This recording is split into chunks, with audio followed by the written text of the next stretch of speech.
Saludos a nuestros hermanos allí en Miami y las personas que se conectan virtualmente también con nosotros. Así que vamos a orar y a comenzar esta mañana para compartir lo que el Señor ha puesto en mi corazón. Padre, quiero agradecerte por la bendición grande, primeramente de ser tu hijo, y por la gracia, que ha sido lo único que ha podido sostenernos en este tiempo y la única razón por la cual podemos siquiera abrir nuestra boca para hablar de ti. Gracias, Jesús, porque tú eres el centro de todo cuanto hacemos. Gracias porque tú eres nuestro amado y eres el anhelo de mi corazón. El anhelo mayor es conocerte cada vez más y intimar contigo, que ha sido tu sueño desde antes de crearnos. Tu amor por nosotros es infinito y por esa razón estamos acá, reunidos en torno a ti. Te pido que tomes esta palabra, Señor, cumplas tu propósito. Te pido que tu Espíritu me ayude para que lo que yo no pueda hacer, tú lo hagas a través de mí, pero sobre todo que el propósito que tiene esta palabra, más allá de lo que digamos o hablemos, se cumpla en nuestras vidas. Gracias, Padre, en el nombre de Jesús. Amén. Bueno, resulta que la última vez que estuve aquí, les compartí un tema que titulé Viviendo plenamente nuestra salvación. Y hablaba justamente de eso, de la importancia de vivir plenamente lo que es la salvación a través del Evangelio de Jesucristo. Y destacábamos que en cierta manera este mensaje se ha alterado y necesitamos regresar a la esencia del mensaje, a lo que realmente es la esencia de este mensaje, porque hay más allí de lo que nosotros hemos entendido. Ahí está la respuesta para todo cuanto necesitamos, de manera que es muy importante, y por eso toqué este tema que era parte de una serie que empecé allá, que se llamaba El Evangelio Original. Y así que mis hermanos de Miami, esto es como una continuación de lo que ya hablé el año pasado. Y vamos a hablar hoy de un tema que he titulado Venciendo el pecado en nuestra vida. Venciendo el pecado en nuestra vida. Y quiero hacer un pequeño resumen de lo que hablé la vez pasada, como para sintonizarlos de esto que hablé de la salvación. Hablamos de estos aspectos fundamentalmente. El primero, hablamos del poder del Evangelio, ¿sí? Que ustedes saben que es el poder de Dios para salvar las personas mediante la obra de Cristo. Y es fundamental que la iglesia regrese a ese mensaje para realmente poder experimentar la salvación completa que ofrece, porque todo lo que Cristo hizo, todo lo necesario. Nosotros somos los que a veces le ponemos alanderas al asunto y le metemos cosas nuestras, pero la esencia, el centro de todo debe ser y es Jesús. En Él encontramos todo cuanto necesitamos. Hablamos del poder del Evangelio, hablamos de la verdadera salvación, que como les decía, el término griego es sotería, que implica mucho más que la promesa de la vida eterna, ¿no? Mucho más que cuando nos partamos nos vamos al cielo, ¿no? Sino que en realidad abarca una liberación integral del cuerpo, alma y espíritu. Él hizo provisión para todo eso. En tercer lugar, hablamos de tres aspectos de la obra de Jesús, que son la justificación, la santificación y la glorificación. Y la salvación incluye la justificación de nuestro espíritu, nos hace justos delante de Él. También incluye la santificación del alma, todo lo que tiene que ver con que esa santidad que Él ya ganó para nosotros, que el hecho de ser apartados santos para que se vuelva práctico en nuestra vida, sea algo que se evidencie, que lo podamos vivir. Y también entonces hablar de la glorificación, que tiene ya que ver, que se cumplirá obviamente cuando Cristo vuelva por segunda vez, que estamos en esos tiempos, ¿no? Todo el mundo está esperando, cada vez está más cerca la venida de Jesús. Hay mucha gente clamando, Maranata, ven Señor Jesús. Y bueno, preguntarnos, ¿tú estás ansiando eso? Y te digo, no, más allá de lo que se cuenta, de que hemos hecho Apocalipsis una tragedia y todo es oscuro y todo es juicio, pero el Apocalipsis es la revelación de Jesucristo. Así que cuando lo podemos ver desde esa óptica es otra cosa, pero es importante entender eso, ¿no? Que tenemos cuerpos glorificados y cuando Él vuelva por segunda vez, que cumplirá la plenitud del reino de Dios. Algo muy importante con lo que Dios ha estado tratándome todo este tiempo y que ha estado enfatizando, porque ustedes saben que la palabra dice que Jesucristo viene a poner iglesia limpia, pura y sin mancha. Entonces la santificación es un aspecto que se está tocando mucho, pero en ese sentido la importancia de la intimidad con Dios es tremenda, porque es importante entender eso. Dios desea tener una relación íntima con la humanidad y conocer su amor verdadero por nosotros, cuánto nos ama, es esencial para poder experimentar su poder salvador y tener una vida transformada. La base de todo es el amor. Él nos ama infinitamente. Él no nos desecha. A Él no le asusta mi pecado ni tu pecado. Él no nos saca corriendo de eso. Él va a insistir hasta el final de sus días, de tus días y mis días. Es muy importante. La importancia de la intimidad con Dios, mucho más que un devocional o alabanza, es una relación real con Él, conocerle a Él. Recuerden cuando Jesús preguntaba, ¿quién dicen los hombres que soy? Y dijeron un montón de cosas, Juan, etcétera. Y los discípulos, ¿usted quién dicen que soy? Finalmente, el único que contestó fue Pedro. Y dijo, no te lo reveló, sino mi Padre que está en los cielos. O sea, a veces pensamos que conocemos de Jesús. Conocemos de Jesús. Pero siempre habrá un mayor nivel de revelación en cuanto a conocerle a Él. Hablamos del problema de una conciencia culpable. ¿Qué hace una conciencia culpable? Nos conduce a obras muertas, a hacer cosas, ¿no? Para poder mejorarme, ¿no? Y se vuelven obras muertas porque hago esto, hago lo otro, y después termino frustrado y no funcionó. Y resulta que entonces eso en realidad lo que hace es alejarnos, nos podemos hacer las cosas a nuestra manera, con buenas intenciones hacemos eso, pero nos alejamos de esa relación íntima con Dios por estar usando el método A, el método B, el libro, la oración, etcétera, etcétera. Todo lo que nos dicen que hagamos. Y es vital entender y creer que la sangre de Cristo es lo único que puede limpiar profundamente nuestra conciencia. Punto. Lo demás, arandelas. Y aquí yo le voy a tocar el punto. Santificación, otro tema que toqué. Santificación mediante la intimidad.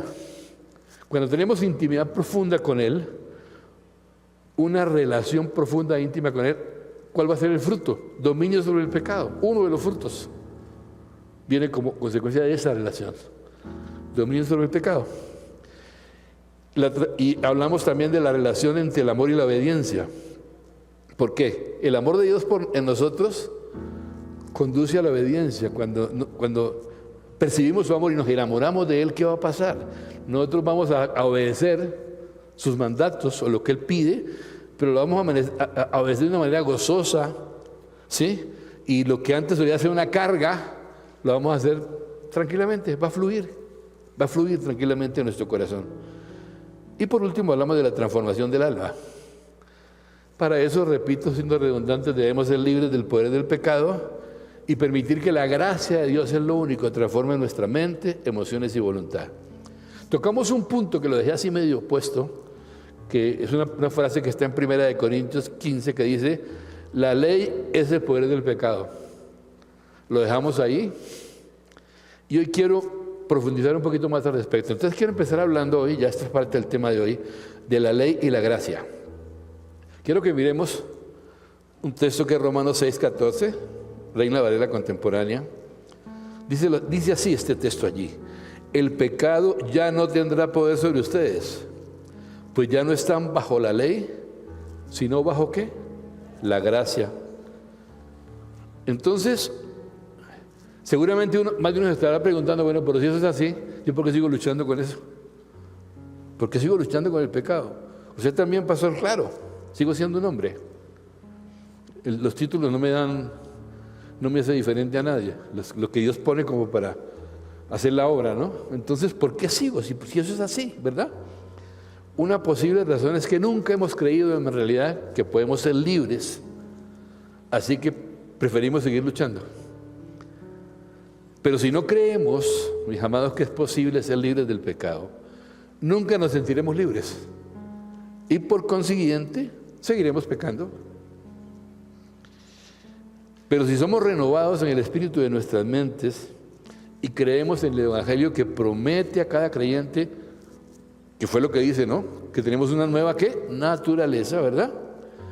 Nos comenzaremos a sentir realmente limpios y justos. Entonces, sin esfuerzo, sin pujar, vamos a manifestar justicia, que es lo que es justicia, es el carácter de Dios, la naturaleza de Dios. Vamos a hacerlo en todo lo que decimos y hagamos, ¿verdad? Entonces necesitamos primero creer que es posible vivir libre del poder del pecado. ¿Sobre qué base? Fácil. Él lo dijo, tetelestai, todo está consumado. Fue la última frase de Jesús. sobre la base de la obra completa y terminada por Él en la cruz. Perdón. Entonces, vamos a ver un punto dentro de este tema, la ley y la gracia. Punto número 1 es luchando con el pecado. Uno en la Biblia encuentra ejemplos de creyentes dentro de la iglesia que vivían en pecado, pero no luchaban contra eso. Y hay uno particular, voy a tocar uno, pues, que es muy conocido, que está en 1 Corintios 5, 1 y 2. Y quiero leer la edición NBI porque me gusta la manera como lo expresa. Miren lo que dice, como dice esta versión. Es ya del dominio público que hay entre ustedes un caso de inmoralidad sexual que ni siquiera entre los paganos se tolera, a saber que uno de ustedes tiene por mujer a la esposa de su padre, y de esto se sienten orgullosos. ¿No debieran más bien haber lamentado lo sucedido y expulsado entre ustedes al que hizo tal cosa? Bueno, nos habla, ustedes ya lo conocen, nos habla de un hombre en la iglesia de Corinto, que era una iglesia llena de dones, fluían en los dones, sobraban los dones, era impresionante, ¿verdad? Pero un hombre de la iglesia tenía una relación íntima con su suegra, y como que la iglesia, por eso Pablo tiene que decirles, ¿no? Pablo les habla. Pablo advierte que este hombre, si no se arrepiente, si no podemos hacer algo al respecto, que siempre será buscar restauración, porque nosotros no estamos para juzgar ni acusar a nadie, nosotros estamos para restaurar. Y el amor de Dios siempre está disponible, sin importar lo que hayamos hecho, siempre hay restauración en Dios. Nunca es tarde. Dios nos ama infinitamente, con trapitos y sin trapitos. Y me parece una buena noticia. Nos ama infinitamente. Entonces, Pablo advierte eso. Y advierte a la iglesia, si lo dejo así, si esto no se arregla de una manera, se dice algo, se hace algo, y se le ayuda a esta persona a ver si quiere cambiar o algo, va a ser un problema porque finalmente puede ser un lío para la congregación, porque la gente va a pensar esto es como lo normal, y sus acciones lo van a llevar finalmente a la muerte. Entonces, este al parecer era una actitud como retadora, no quería hacer nada, es una burla a la cruz, y se debe afrontar poniendo límites claros para que esta mentalidad de engaño no se extienda por el cuerpo de Cristo. Ahora, afortunadamente no son la mayoría de los cristianos los que caen en esto.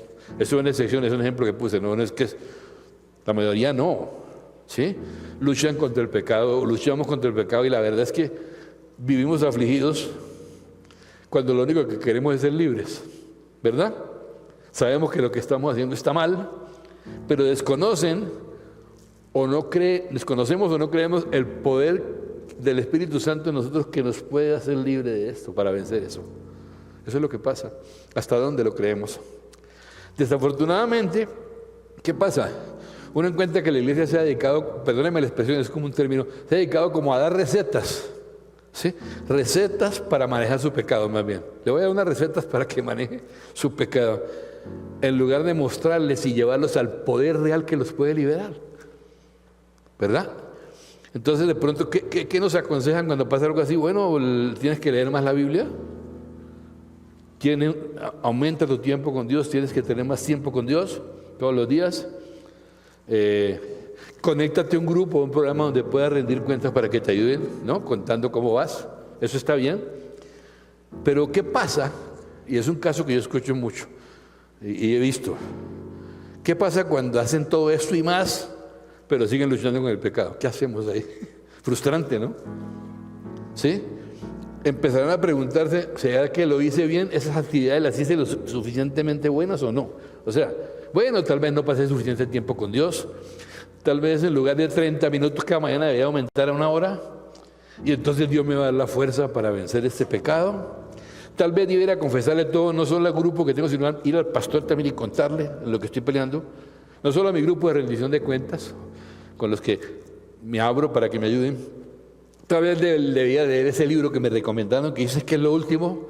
Tal vez debería intentar ir en un viaje misionero para romper la rutina, etcétera, etcétera, etcétera. Y uno hace todo eso. La lista se puede volver interminable. Tienes que ir a sanidad interior, tienes que ir a esto. Y no estoy negando la bondad de estas cosas. Por favor, no estoy diciendo que no ayuden, que no funcionen. Tampoco no es eso. Sino que la lista puede ser interminable. ¿Y cómo puede terminar uno metido en un ciclo agotador? Y cuando uno ve que no funciona como quisiera, ¿qué produce eso? Más desaliento y más pecado. Se vuelve algo que uno dice, pero ¿qué pasa?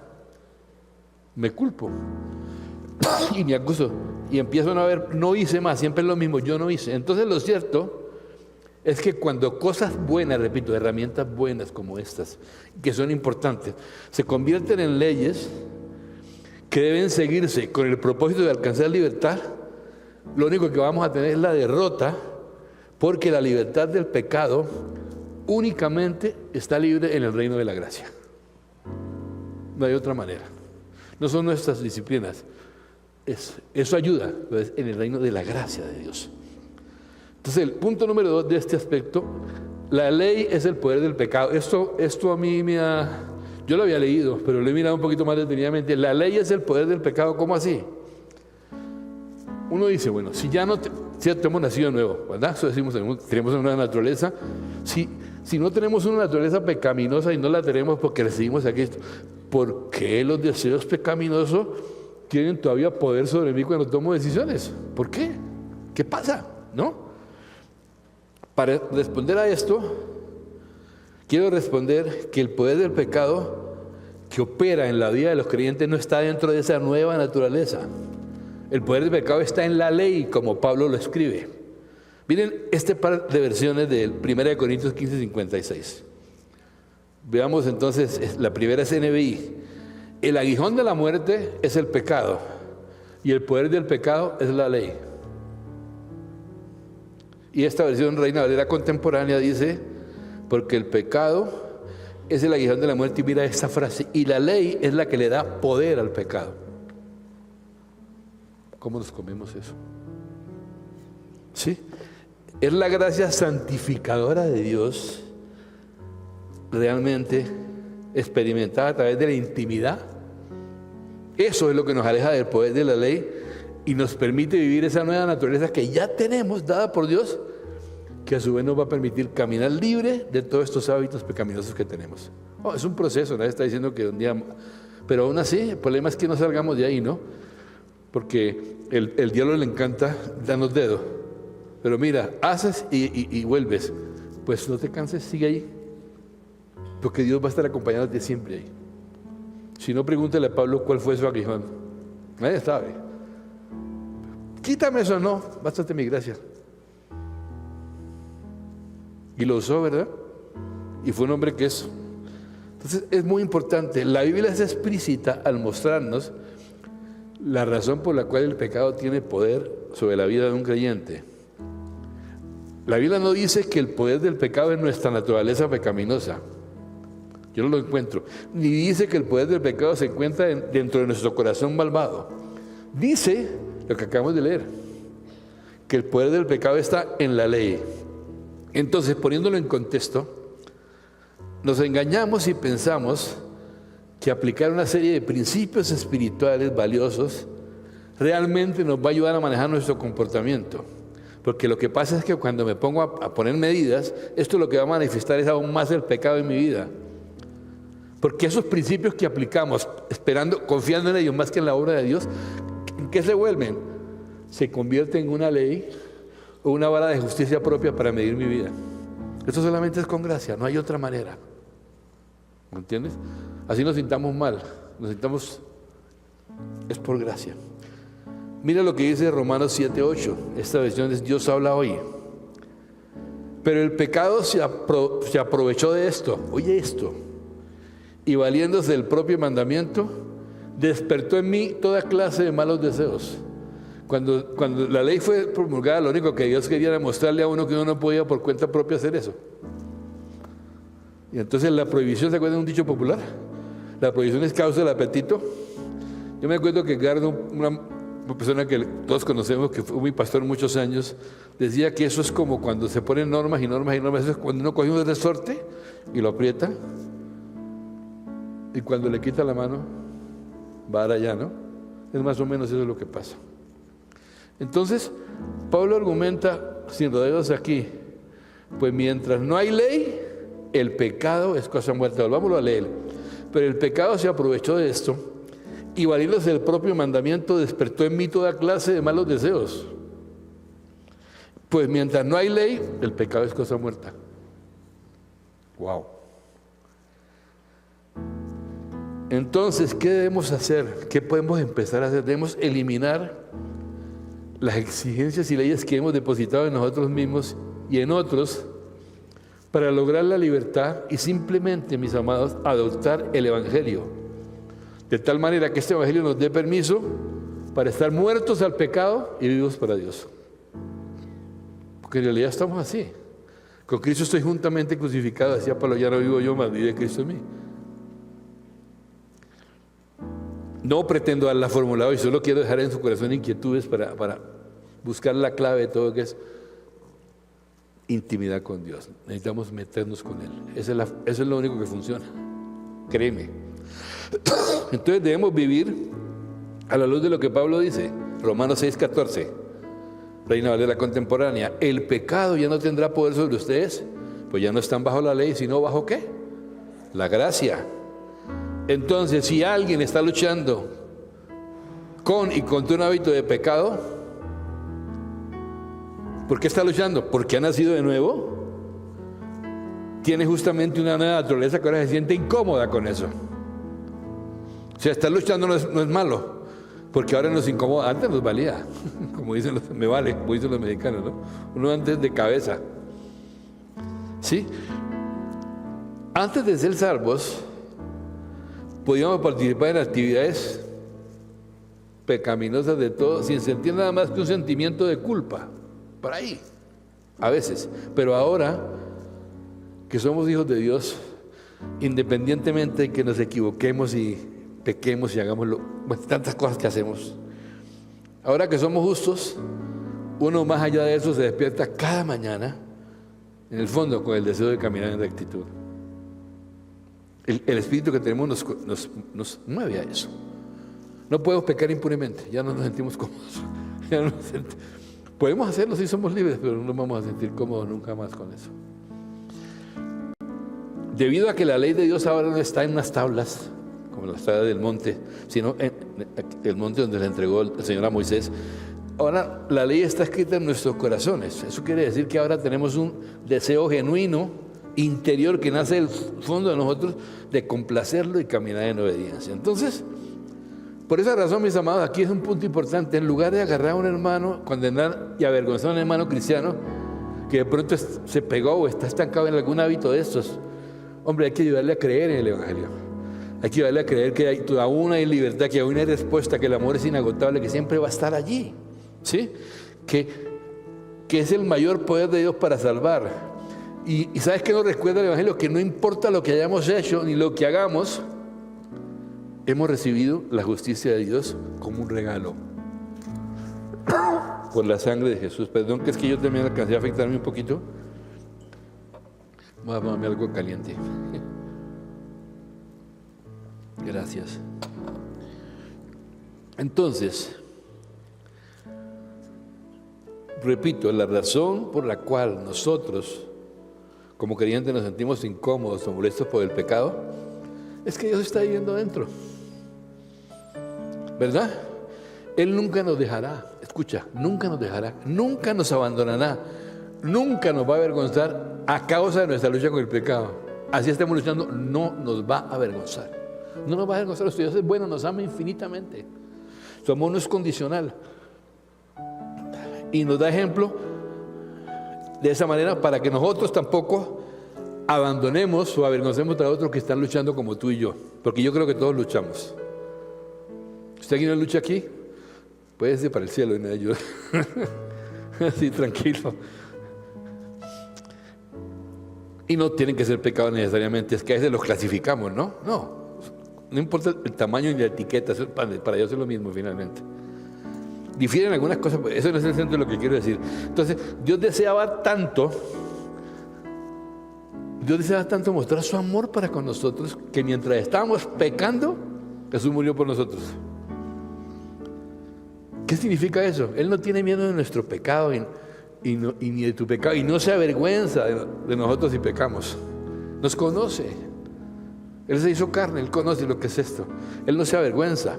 Al contrario, Él corre hacia nosotros para encontrarnos en medio de nuestro pecado y provee ese camino de regreso a una relación libre e íntima con Él, que finalmente va a terminar en la libertad del pecado real. No en hacer fuerza para no pecar. Libertad real. Pues que nos hacemos como Él no peca. Si esa relación de intimidad llega a ese nivel donde ya no vivo yo, la vida de Cristo en mí, eso lo vemos como algo bonito que dice ahí, no, esa es la verdad, esa es la clave. Otro aspecto más en esto, es importante, tercer punto, un ambiente de gracia. Bueno, si este versículo lo he leído 20 veces ya. Romanos 6:14, exagerando. Porque el pecado no tendrá dominio sobre ustedes, pues no están bajo la ley, sino bajo la gracia. Entonces, en la misma medida que la ley despierta nuestra naturaleza pecaminosa, nuestra naturaleza justa, la que tenemos, es despertada. ¿Por qué? Por la gracia de Dios. Por la gracia de Dios. Solamente en un ambiente de gracia, mis amados, es que nuestra naturaleza justa, porque somos justos, hemos sido declarados justos, puede prosperar y funcionar. Si alguien cree que es la justicia de Dios, porque somos la justicia de Dios, Él nos puso un manto de justicia. No es nuestra justicia, es la de Él, nos la puso encima. Eso es justificación. Si alguien cree que es la justicia de Dios, tú y yo somos justicia de Dios y hemos recibido a Cristo, es que nuestra naturaleza es nueva, es una naturaleza justa, pero aún estamos tratando de ser perfeccionados a través de leyes y disciplinas espirituales. ¿Qué va a pasar? Que va a permanecer todo el tiempo luchando contra el pecado. Va a seguir luchando, porque estamos usando lo que no es correcto.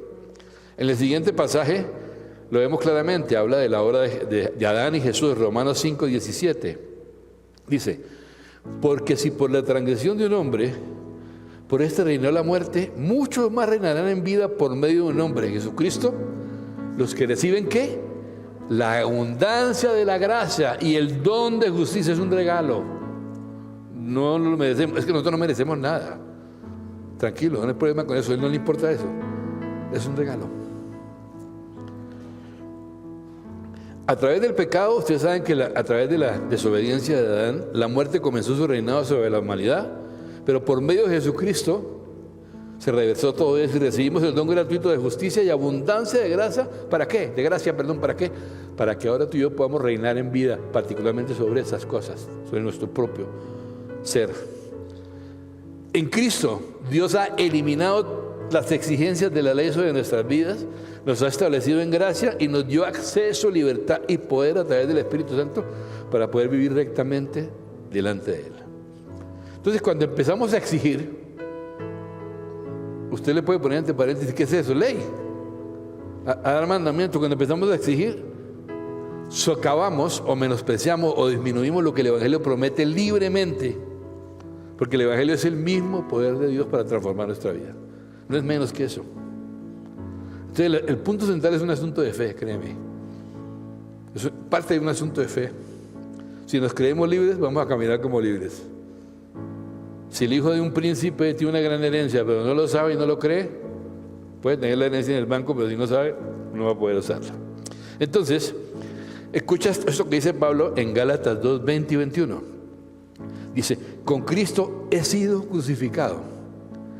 Me gusta esta versión Nueva Biblia de las Américas. Y ya no soy yo el que vive, sino que Cristo vive en mí.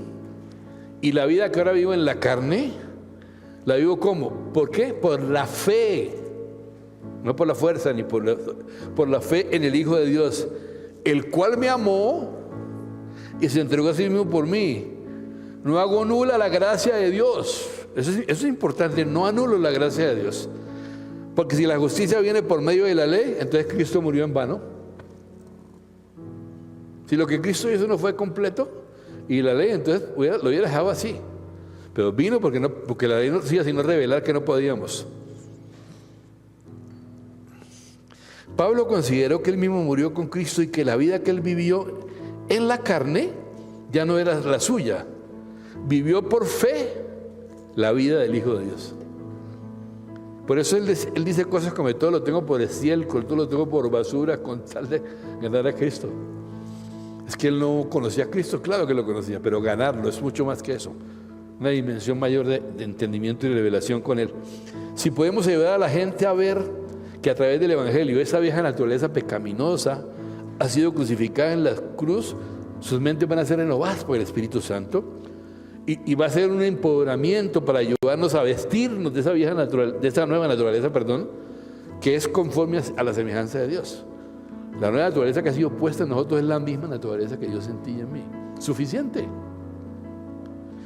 Una vez que un creyente empieza a renovar su mente, en cuanto a la nueva creación en que se ha convertido en Cristo, ¿qué va a pasar? Va a manifestar sin esfuerzo la justicia de Dios, y esos viejos hábitos de pecado y de falta y todo eso van a ir muriendo solitos.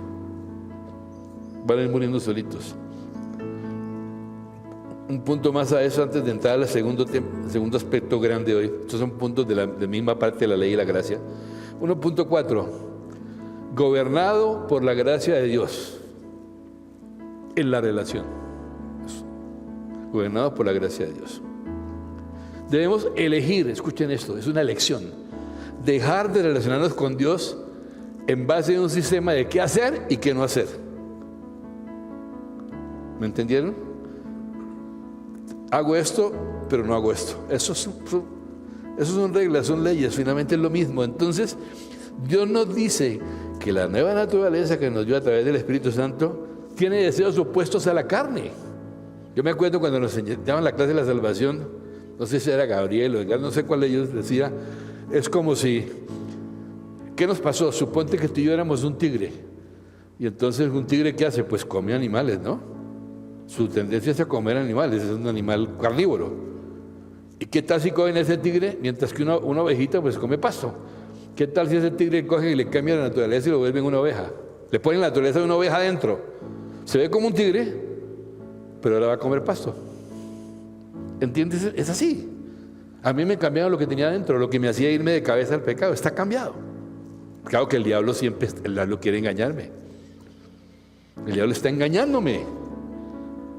Entonces, si Dios nos dice que la naturaleza que nos dio nueva naturaleza que nos dio a través del Espíritu Santo tiene deseos opuestos a la carne, y que si aprendemos a identificarnos con el Espíritu y sus deseos, no nos deleitaremos en los deseos de nuestra carne. De hecho, nos dice además que el que es guiado por el Espíritu ya no está bajo la ley. Gálatas 5, 16 y 18, nuevamente, Nueva Biblia de las Américas. Digo pues, anden por el Espíritu. Miren esto, y no cumplirán el deseo de la carne. Una consecuencia, un resultado. ¿Dónde está el Espíritu? Adentro, en ti y en mí. Anden por el Espíritu y no cumplirán el deseo de la carne. No estoy diciendo a fuerza para que parezca que andas por el Espíritu, que es el famoso testimonio que a mí me da risa. Eso no es un testimonio, es un maquillaje. No es que tengo que guardar mi testimonio. O sea, si esté pensando un montón de barbaridades, yo soy... ¿Verdad? No puedo decir que a veces me asusto, no puedo decir que me preocupo, no puedo decir que usted puede ser súper ungido, no sé. Igual, somos seres humanos. Y hay momentos en que todos nos sentimos tristes, todos nos deprimimos, todos nos sentimos, sí, en momentos de angustiados. Nos pasa a todos. Entonces, si nosotros nos deleitamos y nos dejamos guiar por el Espíritu, vamos a movernos por el Espíritu y ya no estamos bajo la ley. Entonces, sin embargo, esa realidad, eso sí es verdad, el proceso de renovar nuestra mente con esta verdad llevará algún tiempo, pero tenemos que hacerlo, ¿sí? En la palabra de Dios y comunión con el Espíritu Santo. Y mientras eso pasa, en el camino, por supuesto que vamos a tropezar y caer. Eso es parte de la jornada, ¿verdad? De hecho, algunas personas a veces están atrapadas en un hábito de pecado que parece ser imposible de romper. Parece ser, y ellos mismos han dicho, no, ya me quedé así, ¿ya qué? Ya no, eso no tengo arreglo. Y el diablo les dice, sí, sigue creyendo ese cuento, que no tienes arreglo. El miedo es una lucha tan común de todos nosotros, que es algo con lo que siempre tenemos que vivir, y creemos, no es algo, El miedo es una cosa tan común y a veces llegamos a creer que tenemos que vivir con eso, ¿no? Que es parte de la naturaleza humana, ¿verdad? Y si un creyente se encuentra por ahí atorado en el miedo, lo primero que hay que hacer con una persona que se siente atorada en el miedo, que ya siente que no hay respuesta, que todo se acabó, estoy asustado, no sé qué hacer, lo primero que hay que hacer es darle la esperanza de que puede ser libre de esas cadenas que lo están oprimiendo. Darle esperanza. En Alcohólicos Anónimos, yo sé porque yo estuve ahí, afirman que si alguien es alcohólico es para siempre. Y eso me lo decían. Y si usted se toma, aunque sea un pequeño sorbo, vuelve a caer en lo mismo y arranca donde paró. Yo lo viví. Yo estuve como 3 veces antes de encontrarme con el Señor y pasaba eso. Era tal cual. No podía ni olerlo. Pero luego me di cuenta a la brava. No sé si ustedes conocen la historia. Voy a contar rápidamente. Estaba yo un día ahí en comunidad arriba y ese día no hubo jugo de uvas. Y yo llevaba 5 años sin probar una gota de alcohol. 5 años. Y era vino. Y yo digo, Dios mío, ¿qué hago? Yo quiero tomar la cena. Miro a mi mujer y mi mujer me dice, yo no sabía que yo le había dado una palabra. Me dijo, dale. Y yo había probado esto antes. Me tomaba una y hasta luego. Lo hice, no pasó nada. Y la palabra que me dio, dile que yo le puse nombre, que él es mío. Nunca más. Nunca más fui alcohólico, nunca más me emborraché. Es más, he tenido la libertad de tomarme un vino. No lo recomiendo a todo el mundo. No estoy diciendo que todo el mundo haga eso porque fue una cosa que Dios hizo conmigo. Uno no puede moverse por la fe de otro, es peligroso. Y lo mejor es mantenerse lejos de esas cosas porque es una adicción fuerte. Pero sí, eso me pasó a mí. ¿Por qué? Porque me di cuenta que las promesas de la Biblia contradecían eso. Y de hecho, de ahí de ese grupo donde yo estaba, finalmente el director de ese grupo terminó convirtiéndose al Señor. Claro que lo sacaron de allá porque... Ahora, no estoy negando la bondad del alcohólico, no es una gran bendición, porque realmente una cosa que te dicen, reconocimos que solo un poder superior podría cambiar nuestras vidas.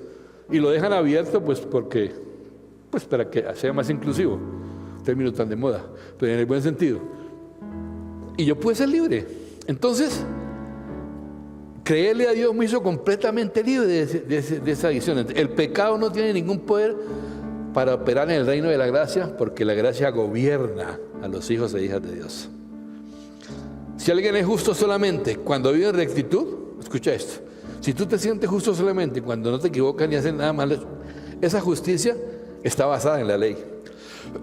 Pero la promesa del Evangelio es que podemos ser justos, incluso, escúchame esto, no sé si le vaya a aterrar, incluso en medio de un hábito de pecado todavía no resuelto, con el que estás luchando obviamente, ¿no? No algo descarado, ¿no? Incluso en medio de un hábito con el que estás luchando, simplemente porque hemos creído en el Evangelio, Dios nos sigue viendo como justos, que es de hecho lo que lo liberará a uno del poder de cualquier pecado, ¿no? Creer en la justicia de Dios. Y eso está así. Es para la libertad que Cristo nos libertó. ¿Cuánto le costó nuestra libertad a Él? Todo. Y lo único que tenemos que hacer es recibir lo que Él ya pagó. Punto 2. Tengo que terminar. El punto 2 se llama batallando contra el pecado. Primera de Juan 2:1, también la versión Biblia de las Américas, dice: hijitos míos, les escribo estas palabras para que no pequen.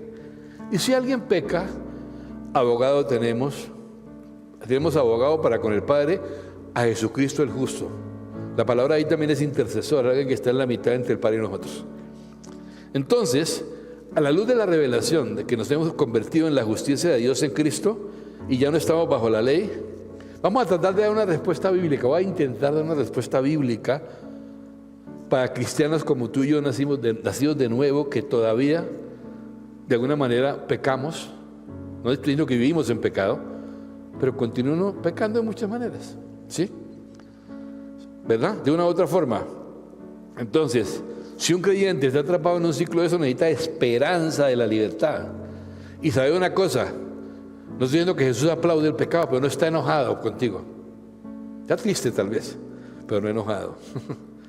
Se sentirá un poquito afligido porque eres su hijo, pero Él no está enojado contigo. Aquí está diciendo, que Él está intercediendo por ellos, por esa persona que está en ese círculo, ante el Padre. Está intercediendo por esa persona en medio de su lucha contra el pecado y ayudándole a aprender a identificarse con la naturaleza dada por Dios, que es pura y santa. ¿Sí? Eso es importante. El hecho de que estemos en lucha no significa que Dios ya nos quitó. Dios no adopta y desadopta. Dios no dice, te doy esto, ahora te lo quito. Repito, mientras la persona esté luchando, me explico, no estoy hablando ahorita lo veremos un poco, no es que ahora pues, el pastor dice que podemos pecar todo lo que queramos, yo no dice nada de eso, no estoy diciendo nada de eso. Que si pecamos, fíjate cómo lo dice, si pecamos, eventualmente abogado tenemos, es otra cosa. Entonces, debe seguir creyendo a pesar de su comportamiento, que aún tiene esta naturaleza en usted. Y tal vez Dios lo deje a uno darse contra el mundo como a Pablo. Yo no sé cuál es el cuento de Pablo, cuál era su aguijón, ni quiero preguntar, mejor ni pregunto. Ni, tal vez nunca lo sabremos, tocará preguntarle cuando lo vayamos, pero sigue allí, sigue allí. Entonces, si no creemos que somos justos, porque de pronto todavía luchamos con un hábito de pecado, entonces, ¿qué es lo que está pasando? No estamos relacionándonos con Dios a través de la gracia, sino de la ley. Y continuaremos con nuestro hábito pecaminoso. Porque cuenta que dije que la ley es el poder de ¿qué? La ley es lo que le da poder al pecado. Bueno, creo que la confesión, ahora sí vamos a entrar en un par de puntos clave, la confesión y el arrepentimiento siguen siendo una práctica necesaria y poderosa en la vida de un creyente. Hablemos un poco de la confesión. Mire, la confesión dentro del nuevo pacto es como la confesión de que puede hacerse un matrimonio entre el esposo y el esposo, ¿verdad? Nuestra confesión a Dios no afecta nuestra posición con Él. Probablemente como que la intimidad, la relación se vea un poquito, la relación no, la comunión se vea un poquito. Es como cuando ustedes le han hecho algo a su papá y su papá sigue siendo su hijo, pero ustedes saben cómo, ¿no? Entonces no se siente como, pero bueno, nuestra confesión es importante. En su corazón, ¿qué se ha propuesto Dios contigo y conmigo desde antes de la fundación del mundo? Se ha propuesto amarnos intencional, e incondicionalmente, si pecamos o no contra Él. Así pequemos o no contra Él. No se ofende ni se enoja y no se aleja de nosotros. ¿No? ¿Por qué lo puede decir Romanos 5:8? Otra vez. Pero Dios demuestra su amor para con nosotros en que siendo aún pecadores, Cristo murió por nosotros. Yo te hago una pregunta. Si cuando andamos clavados de cabeza en lo que sabemos, Dios murió por nosotros, Cristo murió por nosotros, ¿tú crees que ahora que somos sus hijos va a cambiar eso? Yo creo que tenemos más oportunidad que antes, me parece a mí, ¿no? Hay mucha, porque hay una relación. Entonces, Dios ha demostrado su amor por nosotros, que mientras estábamos pecando, Él murió. Y volvemos a leer 1 Juan 1:9. Si confesamos nuestros pecados, ¿qué es eso? Llamarlos como Él los llama. Ay, perdón, es que se me fueron las luces. Ay, es que fue que era que estaba. No, pues si dice una cosa, le doy el nombre que se llama eso y lo digo. Padre, confieso, hice esto. Ya. Si confesamos, no si le decimos, ay, sí, perdóneme. Es como cuando nosotros pedimos perdón a veces, somos creyentes y pedimos perdón como, excúseme. No, eso no es un asunto. El pedir perdón es reconocer que yo pronto hice algo que ofendió a la persona.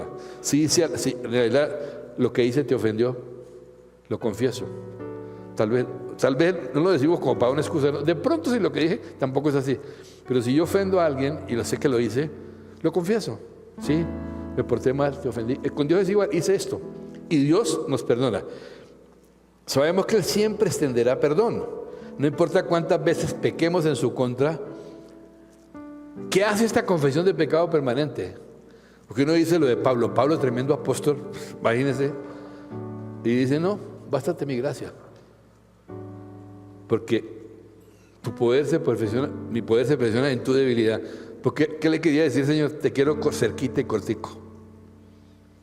Si te quito eso, no vas a tener ninguna razón para venir a mí así sea a confesar lo que estás haciendo. Si te quito eso, quito una oportunidad, ¿verdad?, de ir cerca. Entonces, No importa cuántas veces pequemos en su contra, esto significa, óyeme esto, que nuestra confesión de pecado a Dios debe acercarnos al trono de Dios, porque con humildad le permitimos, porque si tú no, Dios no pone gracia donde no hay nada. Si yo le digo, necesito gracia aquí, listo, pone gracia, ¿verdad? Entonces, confesar nuestro pecado a Dios, escúchame, es una manera de cultivar la intimidad con Él.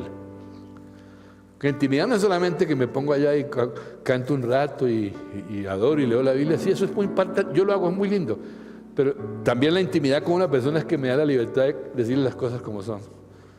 Mira, hice esto. Eso es intimidad también. La intimidad no solamente es todo bien como el pibe, ¿no? Yo no veo gente que dice que ve que todo está bien y después que las cosas no están bien. Todo es una... Entonces, el perdón es un acto que alimenta la intimidad. Es un acto. He escuchado a algunas personas decir que porque saben que Dios los perdonará, ya no necesitan confesar sus pecados. Grave. Jesús ya los perdona. Ojo, en verdad no estoy de acuerdo con eso, porque el perdón de pecado es un intercambio relacional. Yo te confieso y tú me perdonas. Eso aumenta nuestra confianza, nuestra intimidad. Este no está poniendo aquí la cara de superprofeta, superapóstol de nada. Este es mi hijo y puedo hablar con él así, y yo también lo puedo perdonar así porque lo conozco. En verdad, si peco contra mi esposa y sigo adelante como si nada hubiera pasado, dando por hecho que es como ella es tan linda, tan amable, tan comprensiva, me perdonará. Pero si hago eso, le he usurpado su derecho a ofrecerme un perdón. No sé qué pensar las señoras aquí. He usurpado su derecho a darme perdón. Eso es una relación. Es que la relación no solo se basa en lo bonito, también en lo no tan bonito. Con Dios es igual. Si peco, siempre le confieso a Dios mi pecado y le pido que me limpie y me perdone. No le estoy pidiendo que renueve nuestro pacto, porque ya existe, ni estoy poniendo en duda mi salvación. Siempre estoy permitiendo que mi Padre aplique de nuevo más gracia sobre mi vida, gracia y misericordia que Él me ha prometido. Estoy haciendo que más gracia venga sobre mí. Eso es lo que hago. Esto siempre me acerca a su corazón. ¿Y qué pasa? Cuando yo confieso, digamos que como que le permito a Él que hable a esa área de mi vida. Le doy permiso. A mí me han dicho, y eso es una cosa que he aprendido con los años, no digas nada que no te han preguntado. No te metas donde no, porque eso es un lío. Si te preguntan, habla, si no, no hables. Si no te han dado permiso de hablar una vida a una persona, mejor no te metas porque va a resultar. Entonces, es importante. Eso siempre me acerca a su corazón. Usualmente, ¿qué pasa? Cuando uno hace eso, me muestra por qué me entregué a un deseo carnal. Cualquiera que sea. El deseo carnal no es solamente sexual, claro. Carnal es cualquier cosa que esté fuera del propósito de Dios, tranquilo. Y me da la sabiduría para evitar hacerlo en un futuro. Porque lo importante cuando tú estás en una lucha así, ¿sabes qué creo yo? Que cuando Dios lo quiere llevar a un nivel más alto a uno, y un nivel más alto no es un camino más amplio, de pronto más estrecho, como es para su gloria. Pero cuando Dios, después de tantos años, coge a un siervo de Dios y le empieza a decir, o permite que uno le pasen cosas de lo que está haciendo, te quiere llevar al siguiente nivel, pero necesito que hablemos de esto. Él no nos va a coger perfectos cuando nos llaman allá. No, nunca somos perfectos, pero muchas veces de ese tipo de cosas que pasan es un llamado a Dios a decirle, te necesito cerca, y te empieza a explicar por qué te está pasando eso. Porque a veces el famoso testimonio es todo menos eso. Es una careta, tengo que poner la cara que todo anda bien. Pero Dios sabe que no. Y Dios te lo empieza a mostrar porque empiezan a pasar cosas que contradicen lo que está diciendo. ¿Y qué tengo que hacer ahí? Ay, Señor, qué pena, a estas alturas de la vida. Sí, es que a estas alturas de la vida, los discípulos, después de no sé cuánto tiempo de andar con Él, le dijeron, creemos que tú eres tal y tal y tal. Juan, cuando le vi que uno semejante, se parecía, ¿no? No lo conocí en esa dimensión. Y tú vas mirando Y siempre hay un nivel más en cuanto a conocerle. Entonces, usualmente me muestra el por qué me entregué a un deseo carnal y me da la sabiduría. Creo que también es importante confesar nuestros pecados a otros creyentes, ¿no?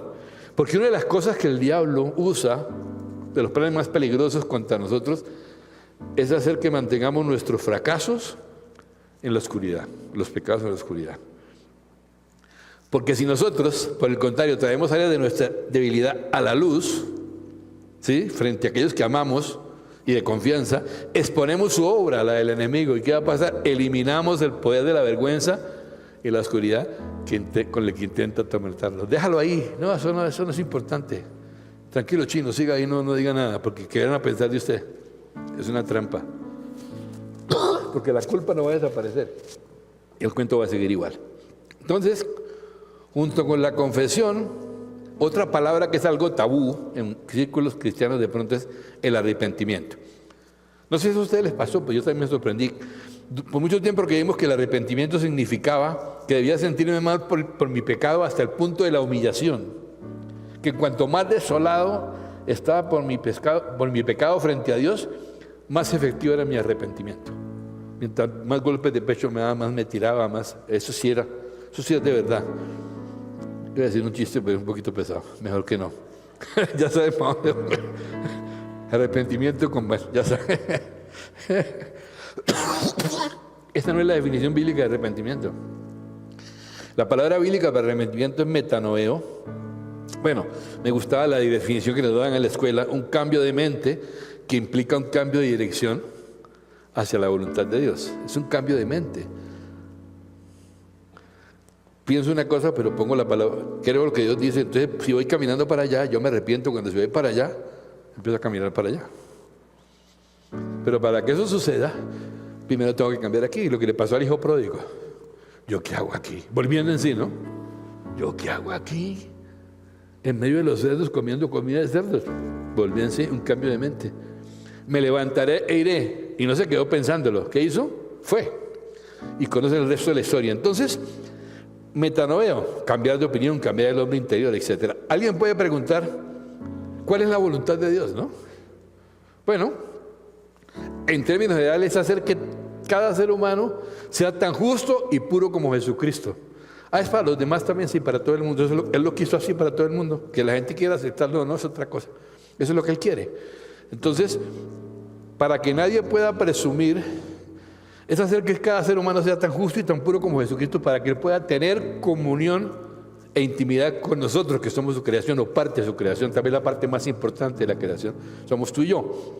Para que nadie pueda presumir por sus propios logros o méritos, todos hemos sido hechos justos de una sola manera, de la misma manera. ¿A través de qué? De la fe en Jesucristo. No hay más. Entonces, para ayudar a las personas a arrepentirse, le tenemos que ayudar primeramente a cambiar de opinión acerca de sí mismos y ayudarles a renovar su mente en cuanto a la manera en que Dios los ve y se relaciona con ellos ahora que están en la familia de Dios. Vamos a mirar lo que dice Pablo. Esto lo hemos visto otras veces, Efesios 4, 22 al 24, que dice: en cuanto a la anterior manera de vivir, ustedes se despojen del nuevo hombre, que se corrompe según los deseos engañosos, y que sean renovados en el espíritu de su mente, y se vistan del nuevo hombre, el cual en la semejanza de Dios ha sido creado en la justicia y santidad de la verdad. Eso lo hemos hablado otra vez. Es algo que dice ahí, un proceso, ¿no? 3 cosas que debe hacer el creyente: despojarse del viejo hombre, renuévate con el espíritu de tu mente y vestirte del nuevo hombre. Recuerda que la hemos enseñado como un edificio de 2 pisos, perdón.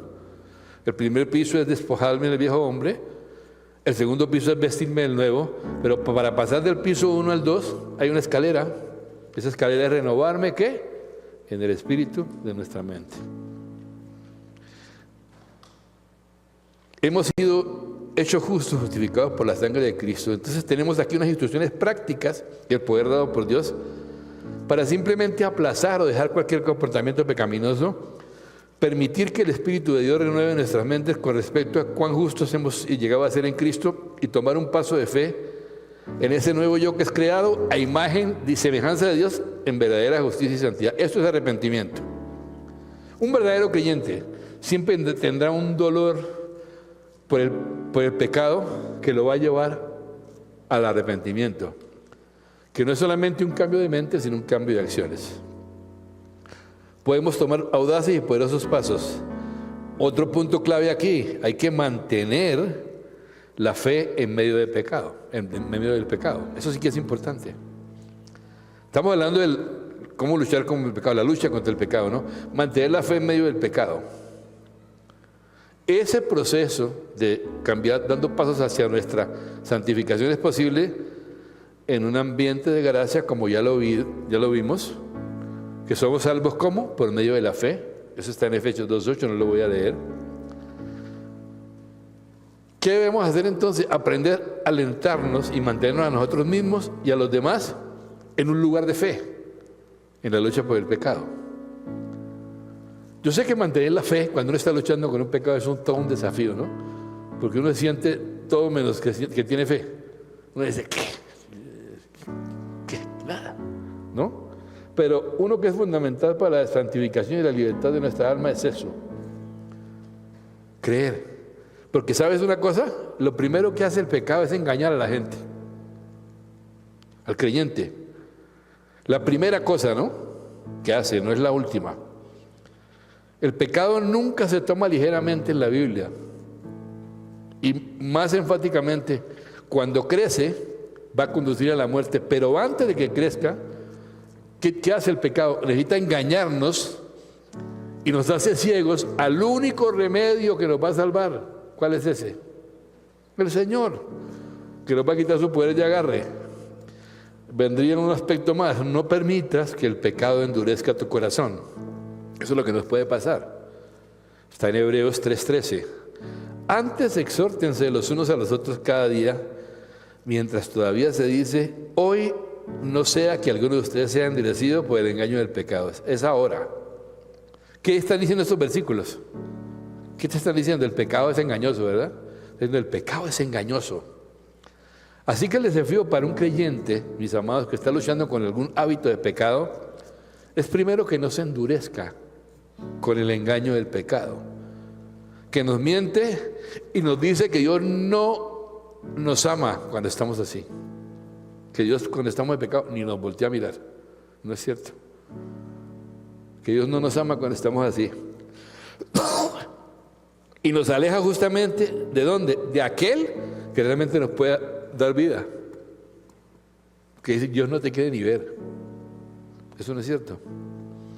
Los que son padres saben aquí que ustedes se pueden poner bravos con su hijo, pero así están furiosos y todo. Es su hijo. Y eso pasa. Entonces son verdades que se aplican a quien se siente atrapado en su pecado de esclavitud. Y algo de lo que debe liberarse. Quiero terminar con esta parte. Si esto es lo último ya. La conversación del cielo acerca de tu pecado. Echemos un poquito más para adelante, que ya esto lo vimos. Podemos preguntarnos antes, ¿aborrece Dios el pecado? Claro que sí, absolutamente lo aborrece. Claro que sí. No es que Dios aplauda. Sin embargo, Él tiene la habilidad divina, solo de Él, de vernos como justos, aún en medio de un comportamiento pecaminoso. O sea, sigue siendo mi hijo, ese es mi hijo. Yo le veo yo veo a mi hijo Jesús ahí en este. Dice Dios Padre, yo lo veo. Eso es lo que yo veo. ¿Verdad? Entonces, la conversación del cielo acerca de tu pecado, esto me encanta. Primera de Juan 2:1 y con eso vamos terminando. NBLA, Nueva Versión Biblia de las Américas. Hijitos míos, les escribo estas cosas para que no pequen, ya lo leímos, pero quiero que lo volvamos a mirar. Y si alguien peca, tenemos que abogado, intercesor para con el Padre. ¿A quién? A Jesucristo el justo. Entonces, nosotros como creyentes, y aquí pongo balance para que no piensen, el pastor dijo que podíamos, hágale que no pasa nada. No, un momentico. Como creyentes no podemos tener expectativas futuras de pecar intencionalmente, ¿no? No, eso no pasa nada. Voy a seguir así intencionalmente. Lo que Juan dice es sí pecamos, no cuando pecamos. Bueno, me hago entender lo que quiero decir. Sí, es algo que... La preciosa promesa que tenemos es que si pecamos, hay un abogado precisamente ahí con nosotros. ¿Quién está contigo ahí? Jesús, casi nada. ¿No? No es un abogado impío, no es un abogado malo, es bueno, no es perezoso, que trata de ayudarnos como pueda, no. Es Jesucristo el justo, de los justos. Imagínate esto. Entonces tú estás atado a un hábito de pecado, del cual anhelas ser libre, y día tras día, semana tras semana, sigues luchando contra ese pecado y has hecho de todo, desde todos los ángulos inimaginables. Te has hecho hasta para vender, como decimos por ahí. Entonces, después de leer libros, todo lo que te han recomendado, después de tener tu grupo de rendición de cuentas, orar, oraciones desesperadas incluso, y uno ve que la cosa sigue por ahí. ¿Cómo se siente uno? Físicamente agotado por el sentimiento devastador, porque es devastador del fracaso. No, fracasé. Cada vez que te caes, hay un sentimiento genuino de remordimiento, sentirse mal está bien, pero más bien de una disposición genuina de arrepentirte, de caminar hacia otro lado, cambiar tus pasos y caminar en libertad. Y piensa, caramba, si yo rompía la puerta esta del salón donde estoy atrapado y me mostraba la salida, ¿no? Yo ya hice todo esto, ¿cuál es la salida? Sí, porque no me ha funcionado nada. Aquí está la puerta. Jesús te toma en medio de tus fallas, de tus pecados, de aquellas cosas que nunca has podido dominar, y se convierte en tu abogado frente al Padre, ante el Padre. En el momento en que caigas, sea lo que sea, lujuria, ira, orgullo, miedo, adicción, lo que sea, menciona su nombre. Menciona el nombre de Jesús, el nombre que es sobre todo nombre, y te aseguro que si estás en Cristo, Jesús va a venir inmediatamente para presentarte ante ti como abogado, como tu intercesor y ayudador, presentándote al Padre Santo, presentándote al Padre Santo y sin culpa. Eso es lo que hace Jesús. Intercede. Uno no habla el abogado. Ustedes saben que uno no es juzgado cuando va, espero que nunca tenga que ir por ahí, yo no he tenido que ir, gracias a Dios, pero cuando uno está así, lo que el abogado le recomienda, no hable nada, que no, déjeme yo hablo, ¿no? Porque él tiene el lenguaje legal. Uno no puede meter las patas. Bueno, pero se está presentando así es. Entonces Jesús te toma en medio de tus fracasos, repito, de esas cosas que nunca han podido dominar, se convierte en tu abogado frente al Padre, se comunica con el Padre, es decir, Él toma tu lugar ante Él. Cuando tú confiesas, Él se presenta allí. Yo ya tengo arreglado el asunto con mi hijo, así, no lo dice, ¿no? Pero el Padre ve a Jesús presentarse. Entonces, encontrar la libertad de los hábitos de pecado empieza por aquí. Tienes que escuchar una y otra vez esta conversación de Jesús y el Padre acerca de ti. ¿Cuál es la conversación que dice? Se resume en el versículo. Hijitos míos, les escribo estas cosas para que no pequen. Y si alguien peca, tenemos un intercesor, un mediador para con el Padre, a Jesucristo el justo. Hay muchas cosas que hablar acerca de esto, habría mucho más. Pero yo te quiero decir la clave y mi deseo, mi anhelo. ¿Qué planes tienes para el 2025? ¿Qué estrategia? ¿Qué has pensado? ¿Qué has pedido? Una sola cosa: conocerle más. Conocerle como es.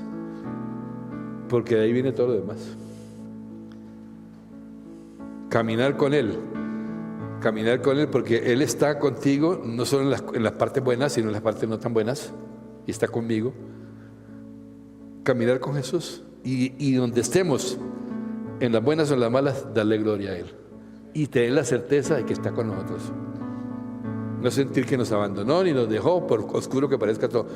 Él es soberano y Él va a estar contigo y conmigo. Amén. Vamos a orar y darle gracias al Señor en esta mañana. Padre, yo quiero agradecerte. Gracias, Jesús. Gracias, Jesús. Recibe toda gloria y toda honra, Señor.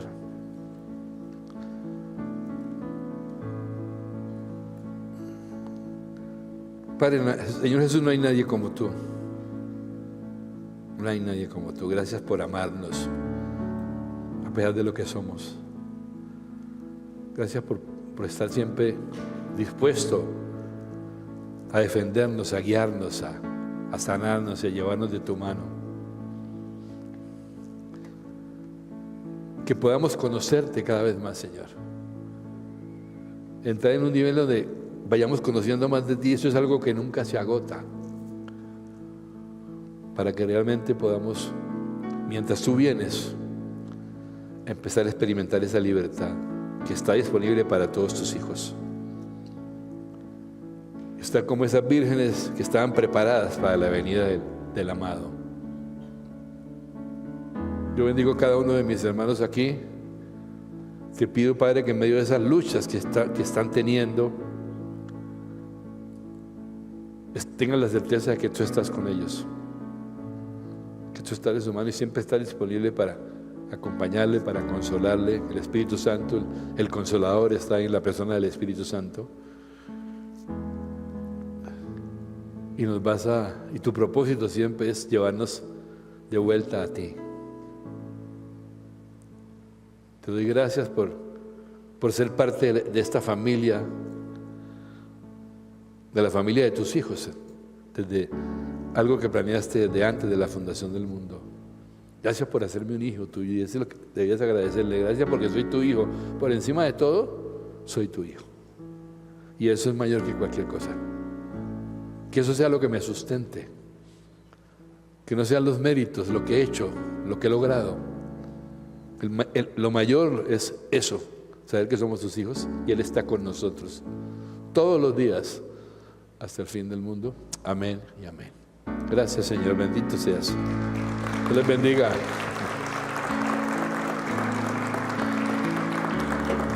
Gracias, Señor.